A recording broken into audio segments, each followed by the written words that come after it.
მამარდას კომენტარია ამაში შემდეგ და წაიკითხავთ, იმიტომ ჩატშიც დაიწყო ამაზე საუბარი აქტიურად. ამ თამაშების შემდეგ ყველაზე კარგად იგრძნობა რა ბევრს ნიშნავს ერთმანეთის გვერდში დგომა. ფეხბურთში გამარჯვება ყოველთვის ჩანს, მაგრამ ყველაზე ძვირფასი მხარდაჭერა სწორედ მაშინ არის, თუმცა შედეგი იმედის გამართლებას ვერ ახერხებს. ჩვენ ერთად ვქნით იმ ისტორიას, რომელიც მხოლოდ მოგებებით არ იწერება და სწორედ ასეთ მომენტებში ჩანს, ვინ დგას გუნდის გვერდით ბოლომდე. მადლობა ყველას, ვინც დღესაც გუშინას და ხვალ ჩვენს უკან დგას და იდგება. ჩვენ კიდევ დიდი გზა და ჩვენ გავაკეთებთ ყველაფერს, რომ ეს გზა გამარჯვებით გავაგრძელოთ. კი ბატონო, ფეხბურთში ძალიან მნიშვნელოვანია და სპორტში გვერდში დგომა და არა მარტო სპორტში და ფეხბურთში, ზოგადად ძალიან მნიშვნელოვანია ცხოვრებაში.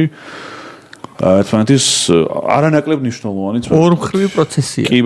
თუმცა გვერდში დგომა ილიას ქვეყანა ვართ ჩვენ და გვერდში დგომა არის ყველა შემთხვევაში არ გამორიცხავს შეცდომებზე თუ ხარვეზებზე ლაპარაკს პირიქით.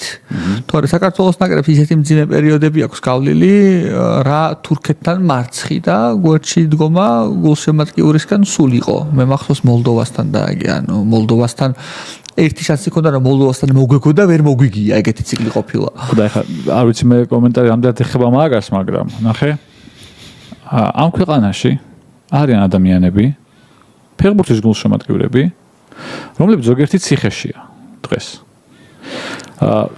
ზოგიერთი გაუგებარი მიზეზის გამო. უბრალოდ ეს ციხეშია რა. და არიან ასევე ადამიანები, რომლებიც ციხეში არ არიან. სხვაგან არიან, შეიძლება სახლში არიან, შეიძლება ქუჩაში არ მნიშვნელობა აქვს. მაგრამ იმ ადამიანებს აქვთ შეგრძნება, რომ ვიღაცები გვერდში არ დაუდგნენ. კი ბატონო. მათ შორის ფეხბურთელები. აქვთ ამ ადამიანებს რა შეგრძნება. ბევრი ადამიანი, არაა ცოტა ამ ქვეყანაში ადამიანი, რომელსაც აქვს ეგ შეგრძნება, რომ ფეხბურთელებმა დააღალატეს, რომ გვერდში არ დაუდგნენ. აქვთ რა.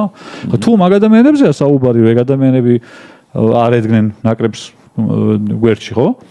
არ ვიცი. მაგრამ ნუ ფაქტია, რომ პირიქითაც არის. ანუ ბევრი ადამიანია ამ ქვეყანაში, რომელსაც ეგ შეგრძნება აქვს. კი. და ზუსტად ეგ არის დატო, რაზეც ჩვენ საუბრობდი მერთიანობაზე, რომ საერთო სულისკვეთება არეულ სიტუაციაში შეიძლება იყოს, უბრალოდ ეს საერთო სულისკვეთება გუნდში არ ჩანს და ზუსტად ის ერთმანეთის გვერდში გუნდში არ ჩანს. თვითონ მამარდა თუ ამბობს, რომ დაინახა მან და ფეხბურთელებმა დაინახეს, რომ რაღაცა რაოდენობის გულშემატკივარი თურმე თუ ფეხბურთის მოყვარული, აი ვთქვათ, გულშემატკივარი შეიძლება არ დაუძახოს. ფეხბურთის მოყვარული თურმე გვერდში არ უდგას ნაკრებს. ესე იგი რაღაც ერთიანობაა დარღვეული აქაც ხო კომაგებში. რა თქმა უნდა. რატო? ხო, ანუ დავიჯერო რა შენ თქმის არ იყოს მარტო მოგების პერიოდში იყო გულშემატკივრობა, რას ლაპარაკობ? საქართველოს ნაკრებს, რა ვიცი, კომაგი არ უნდა ყავდეს მაშინ ჩვენ ნაკრებს თუ მარტო მოგების დროს გულშემატკივრობა ამ გუნდს, იმიტომ რომ რა ვიცი ისტორიის განმავლობაში რაც ნაკრები არსებობს 35 წლის განმავლობაში წაგება ბევრად მეტი იყო ვიდრე მოგება და გულშემატკივრას უყავდა ხო? კომაგები მაგალითად რა არ დადიოდნენ უბედურის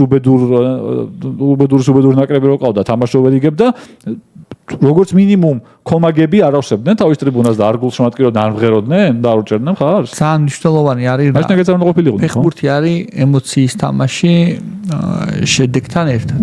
როცა შენ განასახიერებ იმ სოციუმის, იმ საზოგადოების ემოციას, თუნდაც წაგებული ზანქტ პაული აგებს 10-დან 9-ჯერ, ან 8-ჯერ თავის ისტორიაში, მაგრამ განასახიერებს იმ საზოგადოებას, რასაც წარმოადგენს, ხო?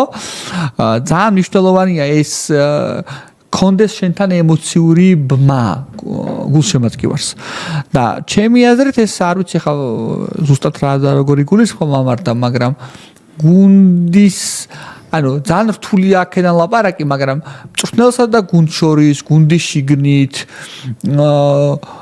გულშემატკივარსა და გუნდს შორის ზუსტად სად რა პროცენტით რა დაირღვა ვერ ვიტყვით. ხო, არ ვიცით.